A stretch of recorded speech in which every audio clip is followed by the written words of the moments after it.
शाम ढलने को थी। सभी आगंतुक धीरे धीरे अपने घरों को लौटने लगे थे। तभी बीरबल ने देखा कि एक मोटा सा आदमी शर्माता हुआ चुपचाप एक कोने में खड़ा है।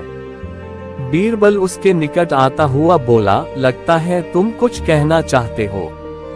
बेहिचक कह डालो जो कहना है। मुझे बताओ तुम्हारी क्या समस्या है। वह मोटा व्यक्ति सकुचाता हुआ बोला, मेरी समस्या यह है कि मैं पढ़ा लिखा नहीं हूँ। मैंने अपनी शिक्षा पर ध्यान नहीं दिया जिसका मुझे खेद है। मैं भी समाज में सिर उठाकर सम्मान से जीना चाहता हूँ, पर अब नहीं लगता है ऐसा कभी नहीं हो पाएगा। नहीं, कोई देर नहीं, ऐसा जरूर होगा यदि तुम हिम्मत न हारो और परिश्रम करो। तुम में भी योग्यता है, बीरबल ने कहा, लेकिन ज्ञान पाने में तो सालों लग जाएंगे।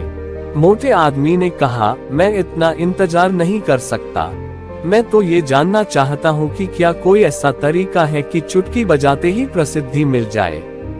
प्रसिद्धि पाने का ऐसा आसान रास्ता तो कोई नहीं है।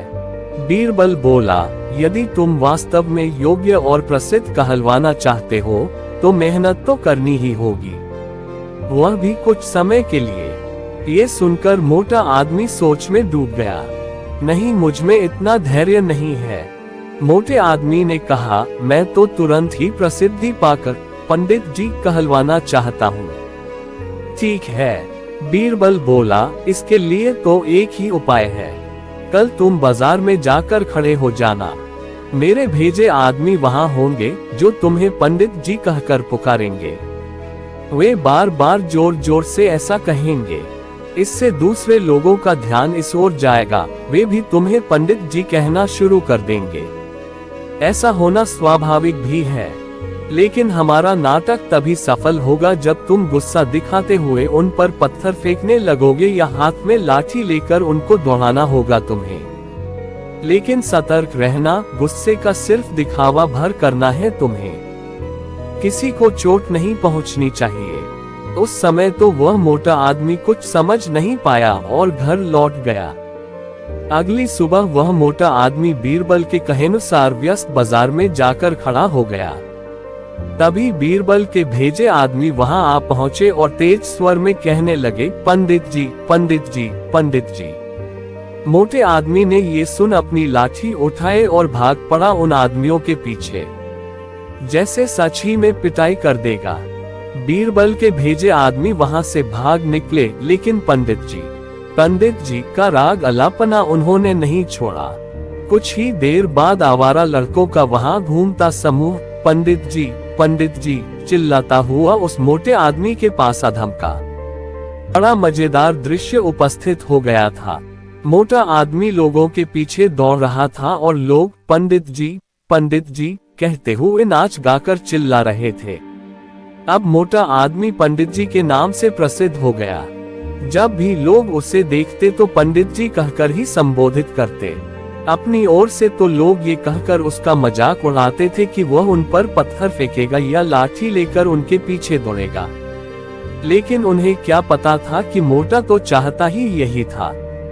वह प्रसिद्ध तो होने ही लगा था। इसी तरह महीनों बीत गए। मोटा आदमी भी थक चुका था। वह ये भी समझ गया था कि लोग उसे सम्मानवश पंडित जी नहीं कहते, बल्कि ऐसा कहकर तो वे उसका उपहास करते हैं। लोग जान गए थे कि पंडित कहने से उसे गुस्सा आ जाता है। वह सोचता था कि शायद लोग मुझे पागल समझते हैं। ये सोचकर वह इतना परेशान हो गया कि फिर से बीरबल के पास जा पहुंचा। वह बोला, मैं मात्र पंडित जी कहलाना नहीं चाहता। वैसे मुझे स्वयं को पंडित कहलवाना पसंद है और कुछ समय तक ये सुनना मुझे अच्छा भी लगा, लेकिन अब मैं थक चुका हूँ। लोग मेरा सम्मान नहीं करते, वो तो मेरा मजाक उड़ाते हैं। मोटे आदमी को वास्तविकता का आभास होने लगा था। मोटे आदमी को ये कहता देख बीरबल हंसता हुआ ये बोला, मैंने तो तुमसे पहले ही कह दिया था कि तुम बहुत समय तक ऐसा नहीं कर पाओगे। लोग तुम्हें वह सब कैसे कह सकते हैं जो तुम हो ही नहीं। क्या तुम उन्हें मूर्ख समझते हो? जाओ, अब कुछ समय किसी दूसरे शहर में जाकर बिताओ। जब लौटो तो उन लोगों को नजरअंदाज कर देना जो तुम्हें पंडित जी कहकर पुकारे। एक अच्छे सभ्य व्यक्ति की तरह आचरण करना। शीघ्र ही लोग समझ जाएंगे कि पंडित जी कहकर तुम्हारा उपहास करने में कुछ नहीं रखा और वे ऐसा कहना छोड़ देंगे। मोटे आदमी ने बीरबल के निर्देश पर अमल किया। जब वह कुछ माह बाद दूसरे शहर से लौटकर आया तो लोगों ने उसे पंडित जी कहकर परेशान करना चाहा, लेकिन उसने कोई ध्यान न दिया। अब वह मोटा आदमी खुश था कि लोग उसे उसके असली नाम से जानने लगे हैं। वह समझ गया था कि प्रसिद्धि पाने की सरल राह कोई नहीं है। और इसके आगे अकबर बीरबल की रोचक कहानियां सुनने के लिए हमारे चैनल को एक शेयर, कमेंट और सब्सक्राइब करें। धन्यवाद।